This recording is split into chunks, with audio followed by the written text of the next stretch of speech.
think you know Nickelodeon? That happy orange world that made your childhood bright? It was meant to be the safest place on TV, a channel made only for kids, free from the darkness of the adult world. But behind the bright colors and laughter, something else was hiding, something never meant to be seen. This is the story of how Nickelodeon rose from nothing to become a cultural empire, and how the same system that brought joy to millions would later be accused of breaking the very children who built it. In the late 1970s, television had almost nothing made just for children. Then a small team at Warner Amex decided to change that. They imagined a space where kids ruled the screen, colorful, creative, and kind. When the first signal aired in 1979, they called it Nickelodeon, after old theaters that once charged a nickel for entry. It felt playful and safe, and families quickly fell in love. Simple shows taught friendship, curiosity, and fun. Parents trusted it, kids adored it. By the mid-80s, the orange logo was everywhere. But as the laughter spread, executives saw something bigger: profit. Advertisers realized that kids could influence what their parents bought. The promise of no commercials quietly faded, replaced by toy ads and endless branding. What began as a dream of creativity was turning into a business built on attention. In 1984, Nickelodeon wanted to be cool, loud, and fast. That's when a young writer named Dan Schneider arrived. He had the confidence, the energy, and an instinct for what made kids laugh. Soon, his shows dominated the network. Executives gave him more time slots, more power, until he practically ran the place. To the world, Dan was a genius. Inside the studios, people whispered about how much power he held. But success made silence easy. Pressure was rising. Long filming hours, confusing contracts, and parents who rarely knew what was happening on set. The line between childhood fun and corporate profit began to blur. Hollywood was entering a new era. Kids were no longer just actors, they were brands. Every smile, every toy, every episode was money. Writers described constant deadlines and exhaustion hidden behind laughter. Some noticed strange jokes and uncomfortable scenes making it into scripts, moments that didn't belong on a children's show. But nobody wanted to slow down success. From the outside, everything looked perfect. Happy kids, catchy songs, bright slime. But inside, a few began to feel that the orange smile was covering something darker. Dan Schneider's power changed everything. His name was behind all that: The Amanda Show, Drake and Josh, Zoey 101, each one a global hit that shaped millions of childhoods. Inside the studio, he became untouchable. Producers praised him. Executives treated him like the face of Nickelodeon. But for the young actors working under him, that power felt heavy. Long hours, adult jokes, constant pressure, and a fear that speaking up could end a career. Parents trusted the network. They believed their kids were safe in the world of slime and laughter. But behind the cameras, the environment wasn't as innocent as it looked. Crew members described shouting, exhaustion, and humor that crossed lines no child should hear. By the early 2000s, Nickelodeon wasn't just a channel, it was a global machine. Toys, video games, theme parks, every character was a product. And at the heart of it all stood one man. The more successful he became, the more control he gained. His approval decided what the world's children would see next. But fame and money can hide the cracks. And soon, whispers began. Stories that would later shatter the illusion of the Orange Empire. The laughter on screen hid the silence behind it. And the channel that once promised safety for kids was now facing the ghosts of its own creation.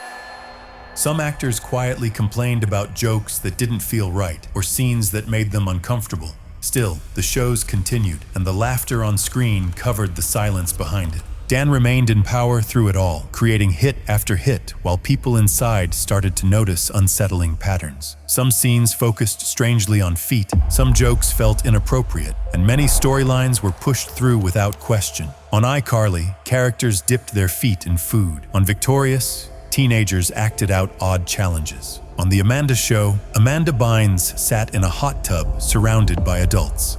At the time, audiences laughed, but years later, those same moments looked disturbing. Writers said Dan laughed the loudest when such jokes appeared. Editors noticed those scenes always made it through final cuts. Dozens of adults saw them and approved because the shows made money. Childhood innocence had become entertainment. As fans grew older, they started rewatching old episodes and noticing the same uncomfortable patterns. Clips spread across social media. Why did we think this was normal? People asked. And for the first time, silence started to break. Former actors began to speak. Some said they were forced into scenes that felt wrong. Nickelodeon denied the claims, saying moments were taken out of context. But the number of similar stories was too large to ignore. Then came Quiet on Set, the documentary that put everything together. Viewers heard decades of hidden pain through interviews with those who had lived it. The image of a happy, child-safe studio was replaced by stories of fear, control, and manipulation. For many, it felt like their childhood memories had been rewritten into something tragic. By 2019, pressure had become impossible to ignore. The network cut ties with Dan Schneider, but called it a creative break. He was paid millions to leave quietly. No lawsuits, no police. In later interviews, Dan said everything back then was innocent fun. But innocent fun doesn't leave people traumatized. Jennette McCurdy wrote that she stopped eating and hated herself for years. Amanda Bynes suffered mental health struggles that the media mocked. Drake Bell said he still has nightmares. The same network that once shouted "Kids rule" never listened when those kids tried to speak. Nickelodeon never apologized. It moved on, rebranding itself, hoping people would forget. As the truth reached more viewers, the story spread far beyond one network. Parents began to question how Hollywood treats young performers. Studios were forced to create new rules. Welfare officers, psychologists, shorter working hours, and clear systems for reporting abuse. The Nickelodeon story proved that creativity without protection is a recipe for harm.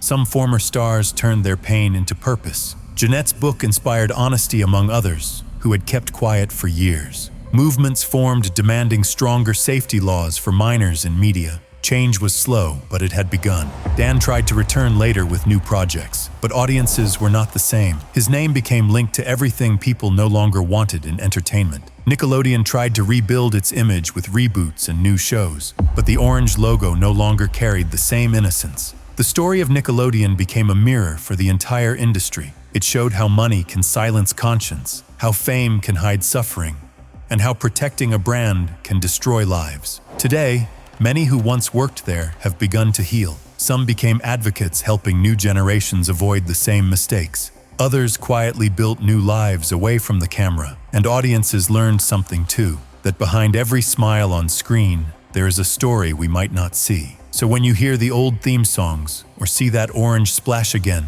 remember what it cost. The past cannot be changed, but the lessons can protect the future. Because entertainment should bring joy, not scars. Maybe if we truly listen to those who were hurt, the next generation of children will grow up in a world where fun is just fun, not a mask hiding something darker.